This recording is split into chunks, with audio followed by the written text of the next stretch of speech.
Hello అందరికి, I'm back with another episode. ఇవాల్టి special ఉసిరికాయ తొక్కు పచ్చడి. 6 నెలల పాటు ఈ తొక్కు పచ్చడి నిల్వ ఉంటుంది. మరి ఎలా చేయాలో చూసేద్దామా.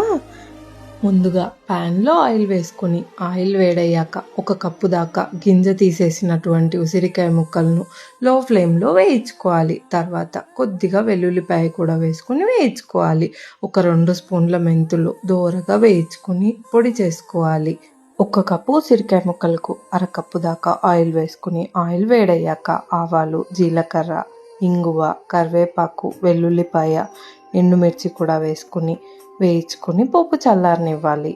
ఇప్పుడు చల్లారిన ఉసిరికాయ ముక్కల్లో 1/2 కప్పు కంటే కొద్దిగా ఎక్కువ కారపొడి, సరిపడా ఉప్పు, 1 స్పూన్ పసుపు పొడి, ముందుగా దంచి పెట్టుకున్న మెంతుల పొడిని కూడా వేసుకుని మెత్తగా నూరుకోవాలి. చల్లారిన పోపులో ఈ ఉసిరికాయ తొక్కు వేసుకుని చివరిగా 1 నిమ్మకాయ స్క్వీజ్ చేసుకుని అంతా కలిసేలాగా బాగా మిక్స్ చేసుకోవాలి.